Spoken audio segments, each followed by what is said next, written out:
വാമേട്ടാ, എന്തായി? എന്റെ മുഖത്തെ ചിരി കണ്ടാൽ അറിഞ്ഞൂടെ എന്തായിന്ന്.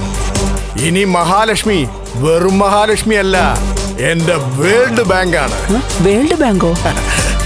അല്ലെങ്കിലും മഹാലക്ഷ്മി എന്ന് പറയുമ്പോ നമുക്ക് പണം തരേണ്ടവളല്ലേടി.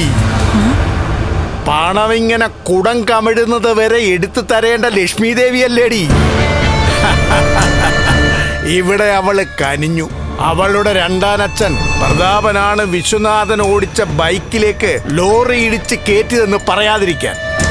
അവൾ എനിക്ക് തരാൻ പോകുന്നത് 10 ലക്ഷം രൂപയാ.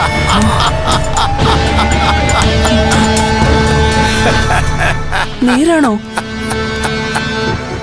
എന്റെ നാവ് നേരുന്നെറിയുള്ള നാവാണെന്ന് ഞാൻ പറയത്തില്ല.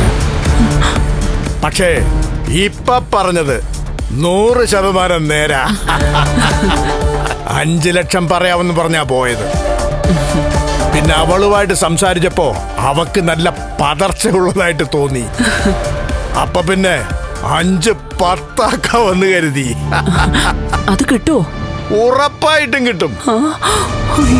അതുമാത്രമല്ല, ഇടയ്ക്കിടയ്ക്ക് ഇതുപോലെ ഞാൻ പോയി 10ഉം 15ഉം ഒക്കെ ചോദിക്കും. അതവള് തന്നേ പറ്റൂ. വലിയ വലിയ സത്യങ്ങള് നമ്മൾ മൂടി വെച്ച് നടക്കുന്നതിന് നമുക്കുള്ള പാരിതോഷികമാ ഈ പണം.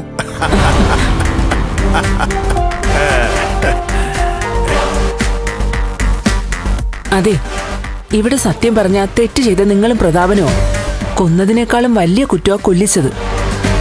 അങ്ങനെ നിങ്ങൾ പ്രതാപനെ കൊണ്ട് വിശ്വേട്ടനെ കൊന്നിട്ടാ ഈ പണം ഇപ്പൊ തട്ടിയെടുക്കുന്നത്. ഓ, അതൊക്കെ നീ ഇനി നടന്ന് പറയാതിരുന്നാ മതി. ഇപ്പോ ആർക്കും ഒന്നും അറിയില്ല. ആരാ പറഞ്ഞ അറിയില്ലെന്ന്? പ്രതാപനും പ്രതാപന്റെ മോക്കും അമ്മയ്ക്കും ഒക്കെ ഇതിനെപ്പറ്റി അറിയത്തില്ലേ? അവരറിഞ്ഞെന്ന് കരുതി ആരോടൊന്നും പറയാൻ പോകുന്നില്ല.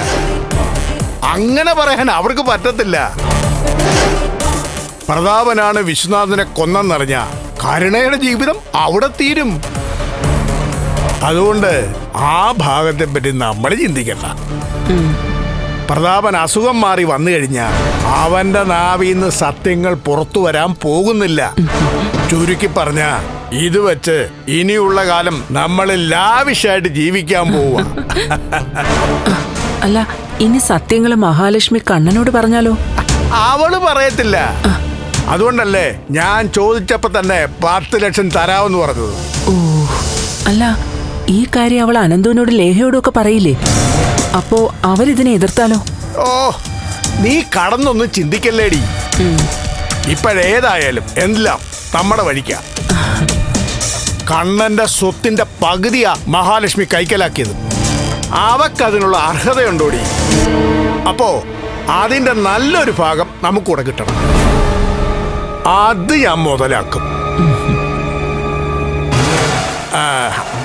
അതുകൊണ്ടാ ഞാൻ പറഞ്ഞത്, സ്വാതിമോക്ക് നല്ല ആലോചന വരട്ടെ. അത് നടത്താനേ നമുക്ക് വലിയ പ്രയാസമില്ലെന്നേ. അതുപോലെ മേഘന്റെ ചികിത്സയ്ക്കും ഇനിയൊരു തടസ്സമില്ല. നമ്മൾ ശരിയായ ദിശയിലാടി പൊയ്ക്കൊണ്ടിരിക്കുന്നത്. നീ ഭക്ഷണം എടുത്തു നോക്ക്. ഞാൻ ഈ വേഷമൊക്കെ ഒന്ന് മാറി മനസമാധാനത്തോടെ എന്തെങ്കിലും ഒന്ന് കഴിക്കട്ടെ.